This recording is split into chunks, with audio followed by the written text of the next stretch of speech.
Oh my god, they killed Kenny! You bastards!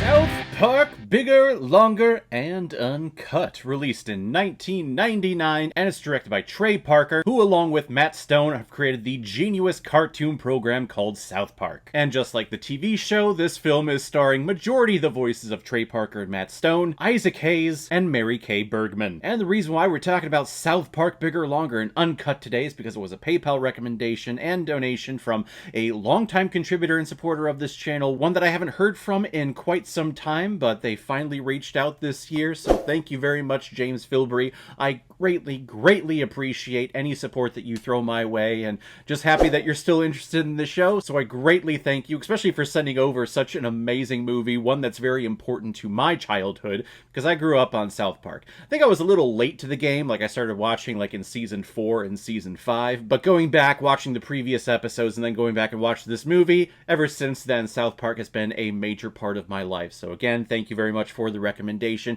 If anyone else out there also wants to be like James and help support me and contribute to this channel, you can select the QR code that's in the bottom left corner of your screen right now. Send over your donation of $5 or more per recommendation, and if I have access to it, I will watch it, review it, and give you a little shout out, just like what I did with James Filbury here. It's a beautiful day in South Park, Colorado, and the 4 lovable 3rd graders that we know and love decide to go see a movie. This movie is called Asses of Fire, starring their favorite comedy duo Terrence and Phillip, who now that they're doing a movie have access to so many more curse words and adult ideas and concepts that they can throw into the movie. Well, as soon as the parents of South Park find out that all of the kids have seen this thing, they get up in arms and want Terrence and Phillip persecuted, and they want America to go to war with Canada. So Stan, Kyle, Eric, and Kenny need to find a way to stop the war from raging on, and also find a way for Satan and Saddam Hussein to not find their way back on the earth where they can rule everything. Oh, and did I mention that this movie is a musical? It absolutely is, and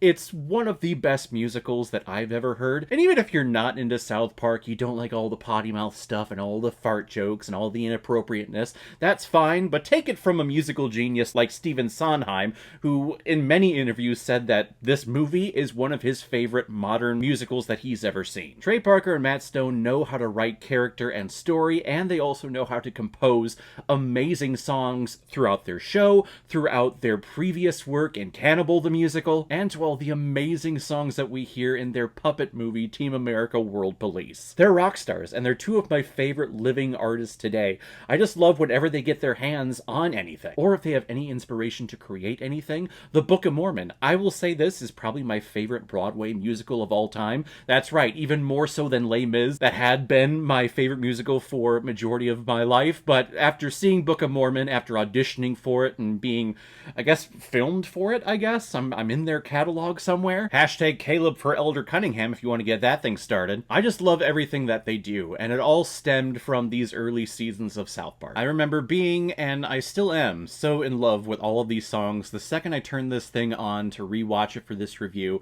I remembered everything. I remembered every beat, I remembered every line. I was actually mouthing the words to the lines with Eric Cartman and Mr. Garrison about sucking my balls, Mr. Garrison. Perfectly. It was perfectly timed out. And it's not just a film for just South Park fans. This is a film for everyone. This is about censorship. This is about being political, as Stan starts kind of ramping everyone up kind of in the middle of this movie, trying to get everyone behind their cause, when really Stan is just trying to find the clitoris to make Wendy like him.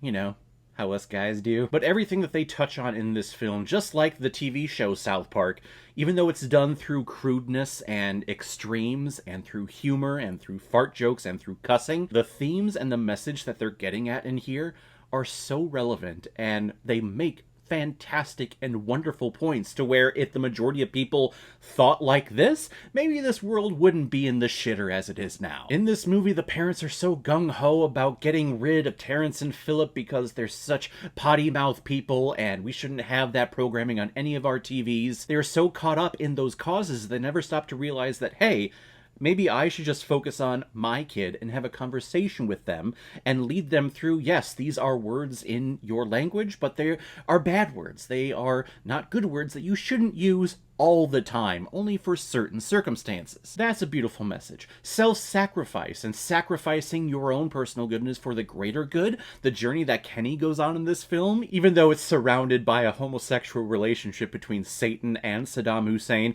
which actually I believe this is the first viewing of Satan that we've ever had in the South Park TV series. No, I take that back. He was in a boxing fight with Jesus, and that was the Damien episode, and I'm pretty sure that came out before this one, so one of the first instances. This is definitely the first iteration of Satan as a homosexual in the TV show, I will say that. Saddam, I'm the big ruler. You can't undermine me like that. Kyle with his relationship with his mother. Stan trying to find the clitoris so that Wendy will like him, and she finally does in the end. Cartman, who is the big potty mouth guy that we all know and love. They censor him. They put a V-chip in his brain until that gets a little fried, and then he has the electrical powers that he can conjure up like a Dragon Ball Z character. Blood drip frozen tampon popsicle! So in the end, it's Eric Cartman's potty little mouth that saved everything. I love this movie so much, and it's only an hour 21 minutes, which I was shocked at when I saw the timestamp. Don't think I've ever watched this movie digitally. I've only watched it on Blu-ray and DVD. This is the first time streaming it. And when it showed an hour 21 minutes, I was shocked, but I wasn't surprised because the pacing